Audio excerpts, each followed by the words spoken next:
In the third video on entropy, we're going to take a look at work and entropy. Let's think about work. It's been a while since you've grappled with work. In chemistry, work is converting energy from one form to another form. You might be converting energy from electrical energy to light energy. You might be converting from electrical energy to heat energy in something like a toaster. You might have a pump that's pumping water up into a water tower. You're converting from electrical energy into gravitational potential energy. You might be on a roller coaster that's going down a loop, for example. You'd be converting from potential energy into kinetic energy. So, anytime we talk about work, we're talking about converting energy from one form to another. Uh, what was energy? Well, energy gets measured in joules. A joule is enough energy to lift a small apple 1 meter up in the air. Another way to think about that, a joule is how much energy is released if you drop a small apple from 1 meter. So, what's the relationship then between this business of converting between different kinds of energy and entropy, which measures how disordered a system is? Well, here's what it is.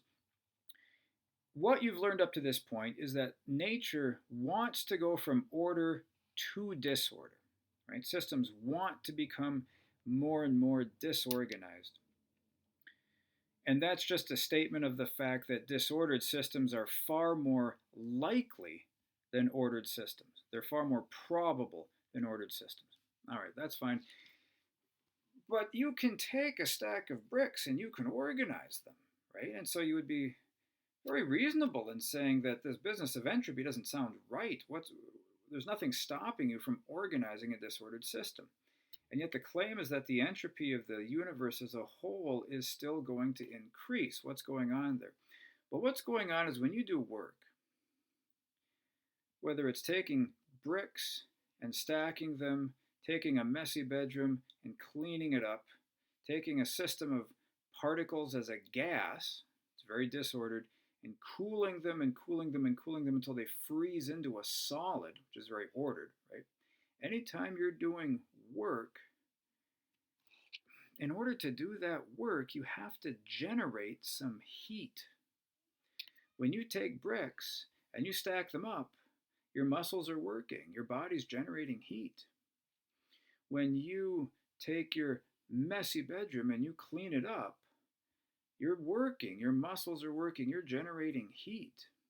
If you take a gas and you cool it, you say, Cato, I'm not generating heat, I'm cooling it off. Yeah, but the mechanism you're using to cool it, the pump, for example, that's running the refrigerator, that's doing the cooling, is generating heat.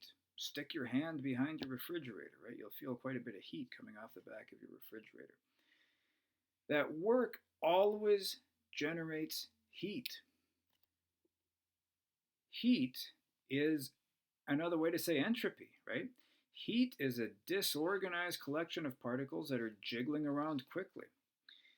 And so even if you organize the blocks, the heat your body produces, or let's say you're organizing big things with a machine, the heat the machine produces increases the entropy of the universe more than going from disorder to order decreases entropy.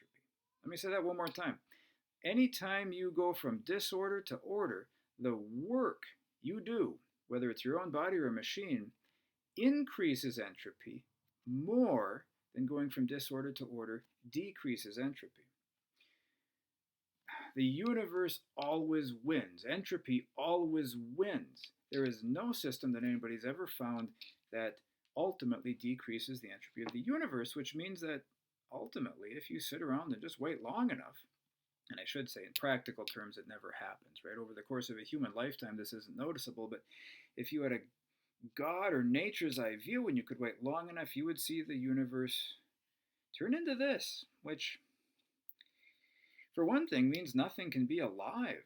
Some biologists, in fact, have said that life is the process of taking disorder and creating order, right? In other words, you've got a whole bunch of atoms that might be disordered, and you turn those atoms into maybe an enzyme or maybe a protein.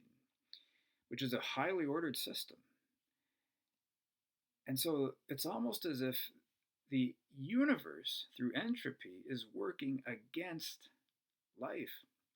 Well, you can take it for what you think it's worth, but uh, this is the relationship between doing work and the entropy of the universe.